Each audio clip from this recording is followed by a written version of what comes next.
వాడు మిమ్మల్ని అందరినీ ఇన్స్పిరేషన్ తీసుకోవాలి. నేను అంటాను, నన్ను తీసుకోవద్దు ఎప్పుడు అంటాను. మీరు చాలామంది బాధపడచ్చు అభిమానులు, నన్ను ఎప్పుడు తీసుకోవద్దు, మీ తాతనే మీకు అన్ని ఎవ్వరు అక్కర్లని కుర్రాళ్ళని తీసుకో, శిక్షణ తీసుకో, లేకపోతే ఒక మా గ్యాంగ్స్ ఉన్నారుగా, మీకు గ్యాంగ్ గోదావరి గ్యాంగ్ లాగా మన గ్యాంగ్ ఉంది కదా, అది వాళ్ళు మన గ్యాంగ్ లేలే. ఇది మన అడివిశేషు కానీ లేకపోతే ఈ సిద్ధు జొల్లగడ్డ కానీ మన గ్యాంగు తీసుకోవాలి. ఇన్స్పిరేషన్గా తీసుకుని నేనున్నా, నీకు అందులో భయం లేదు.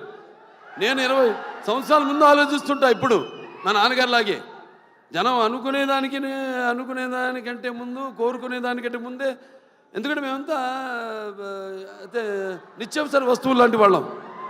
ఎలాగైతే మనం ఈ దైనందిన కళాపాలలో సతమతమవుతూ అన్న వస్త్రాలు అవసరాలు పాలుతూ సినిమాను కూడా మనం ఎంచుకున్నాం ఒక అవసరంగా. మనం అంటే నిత్యావసర వస్తువులో మనం ఎప్పుడు కనబడుతూ ఉండాలి, ఏదో ఒక కొత్తదనం అందిస్తూ ఉండాలి. అదే నాన్నగారి దగ్గర నేను నేర్చుకుంది, అదే మా తమ్ముడు కూడా అన్న కూడా ఫాలో అవుతున్నాడు, అదే మా ఇంకో చిన్న ఉన్నాడు మోక్షు, రేపు అతను కూడా ఫాలో అవుతాడు అతను అని. సో ఎవరైనా ఏదైనా మారుతున్న కాలానికి అనుగుణంగా మనం ఇవ్వాలి. అలాగే ఈ సినిమా ఇంకెవరు, ఆనందరాజు గారు మిమ్మల్ని ఏదో ఒక సూపర్ మ్యాన్గా రమ్మన్నా గెటప్లో మీరేంటి ఇలా వచ్చారు? ఈ ప్రపంచంలో డ్రాయర్ పైన వేసుకునేది ప్యాంటు మీద ఒక సూపర్ మ్యాన్ ఒకడే. సరే, దాని తర్వాత ఎవరు ఏమండవే ముందు అసలు మైండ్ మాడదు. Yuvan Shankar Raj music director. అదే ఇళయరాజా గారు, ఆయన వాళ్ళ అబ్బాయి. సరే, నాకు 3 సినిమాలు చేశారు ఆయన, ఇళయరాజా గారు. 3 చాలా తక్కువ, మా పండితుడు ఆయన. ఇదే ఫస్ట్ ఆదిత్య 369, తర్వాత రక్తాభిషేకం, దాని తర్వాత శ్రీరామరాజ్యం అట్లా. మరి డెఫినెట్గా ఏదైనా క్యాప్టెన్ ఆఫ్ ద షిప్ మా డైరెక్టర్ కృష్ణ చైతన్య. అందరి నుంచి ఆర్టిస్ట్ దగ్గర నుంచి అయితేనేమి ఇతను కంట్రోల్ చేయడం కష్టం. ఎంతవరకు తీసుకోవాలో, ఎంతవరకు కంట్రోల్ చేయాలో తెలిసిన క్యాప్టెన్ ఆఫ్ ద షిప్. అంటే ఏటువాలుగా ముత్యాలు దొరుకుతుంటే చూడడానికి ఎంత అందంగా ఉంటాయో, అలాగే ఆర్టిస్ట్ నుంచి వాళ్ళ హావభావాలు రాబట్టుకునే సత్తా ఉండేది మన దర్శకుడి దగ్గరే. అలాగే ఎవరి దగ్గరైనా సరే పాటలు ఏమైనా మన నేటివిటీ అక్కడ పేరుంది, బ్రాండ్ నుంచి మనం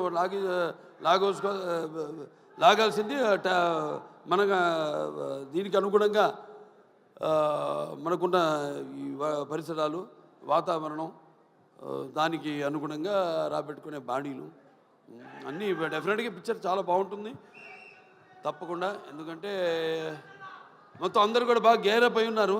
అందరు కూడా ఇక్కడ మా మాస్టర్ గారు ఉన్నారు, ఇక్కడ భాను మాస్టరు, అలాగే యశ్ మాస్టరు.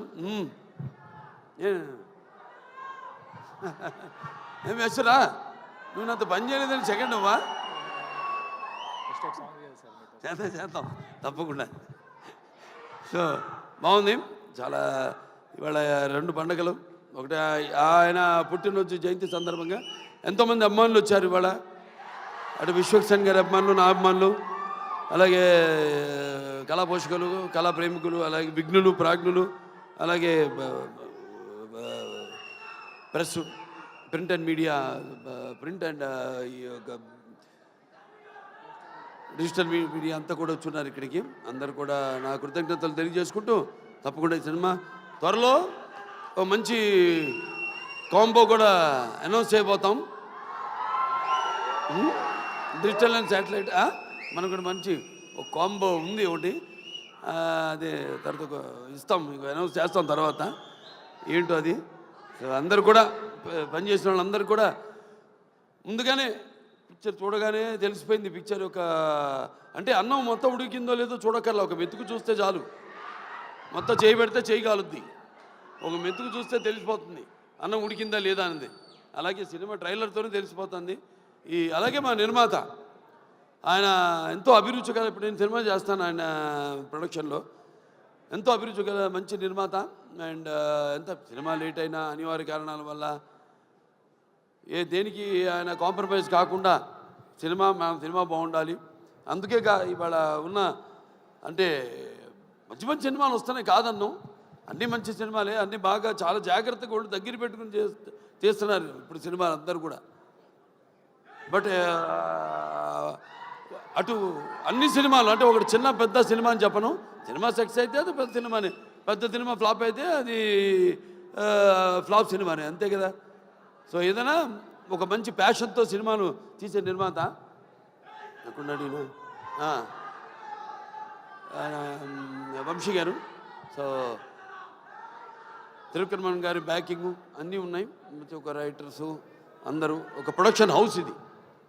ఒక హౌస్ అంటే కూడా ఒక ప్రొడక్షన్ హౌస్. అన్ని బ్యానర్ల పేర్లు చెప్పాను ఏమేమి ఉన్నాయో, సితార్ ఎంటర్టైన్మెంట్ చెప్పాను, అలాగే శ్రీకర్ స్టూడియోస్ చెప్పాను, అలాగే 14 ఫార్చ్యూన్ 4 స్టూడియోస్ సినిమాస్ చెప్పాను.